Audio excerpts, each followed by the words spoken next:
Hello, and welcome to this episode of the Maryland Risk Management Education Podcast. My name is Paul Goeringer. I'm the Extension Legal Specialist here in the Department of Ag and Resource Economics at the University of Maryland. And welcome back to the podcast after me being gone for a few weeks. I'm out of town for conferences and various stuff. It kind of put us behind schedule on getting episodes out. But we're back, and hopefully we'll be posting on a regular basis again now that most of the conferences that I usually go to are winding down and giving me more time to work on content development for this site. So thank you guys again for listening. And if you have any questions, I'll get my contact info at the end, and you can get in touch with me and let me know other things you'd like to see covered or just general questions you may have on today's episode. So today's episode, I want to give a follow-up on one I did a while back, talking about a court decision involving APH, or actual production histories, with crop insurance and some of the yield exclusion that had been introduced in the previous Farm Bill. In the update we're going to talk about today, a group of Colorado wheat farmers recently had this lower court decision upheld where they had requested this new crop insurance product that was authorized, that I was just talking about earlier, in the 2014 Farm Bill, before the Risk Management Agency, or RMA, had the ability to implement the product for wheat. Basically, they had requested APH yield exclusion and had been denied this because USDA did not have the program implemented yet for winter wheat. So to give a little bit of background, more than I just gave, in 2015, Colorado wheat farmers provided their crop insurance agents with a written request electing to exclude all eligible years in calculating their actual production histories, or APH. The crop insurance agents reached out to RMA seeking guidance on how to proceed with this request.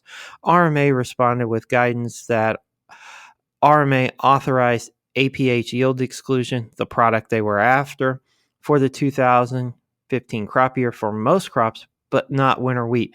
Based on this guidance, the crop insurance agents denied the request for APH yield exclusion on winter wheat in 2015 by the Colorado wheat farmers.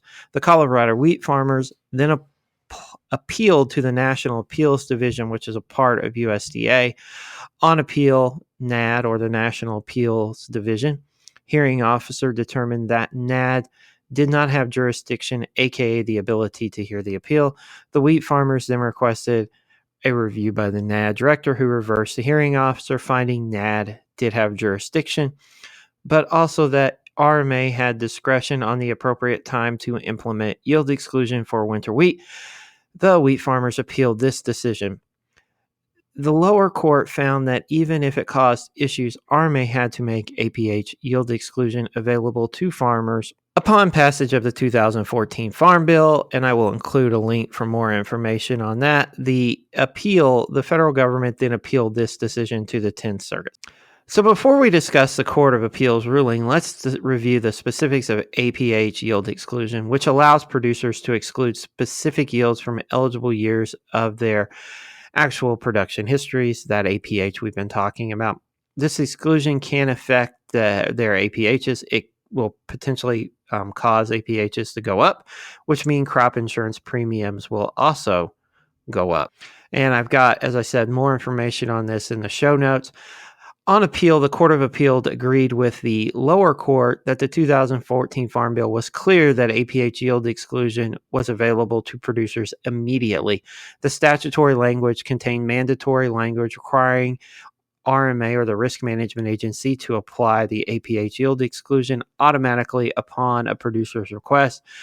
The Court of Appeals disagreed with RMA that the statute's language created an ambiguity, allowing RMA time to implement the new provisions.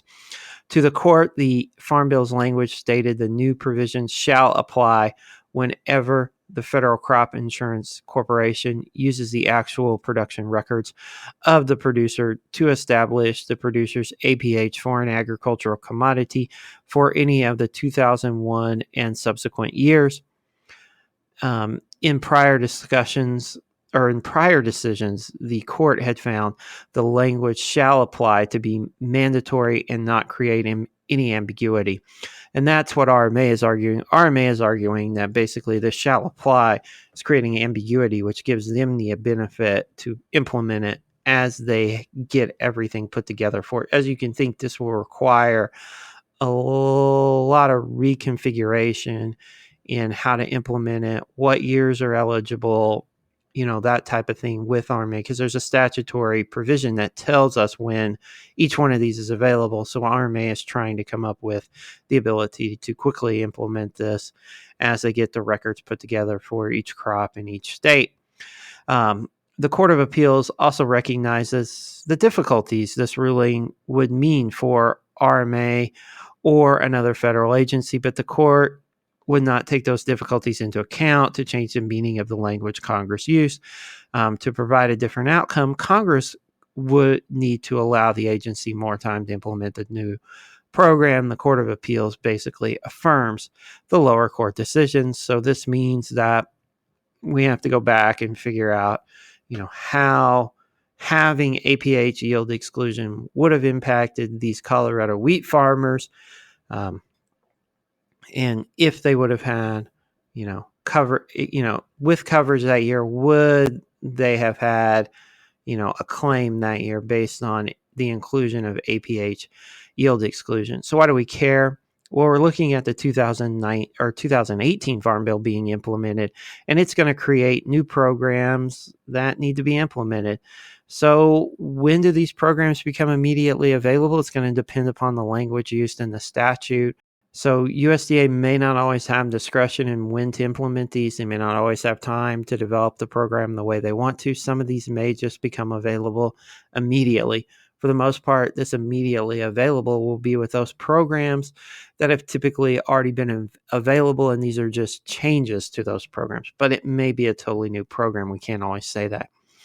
So thank you for listening. If you have any questions, please let me know at lgoering@umd.edu, or you can tweet me at aglawpaul.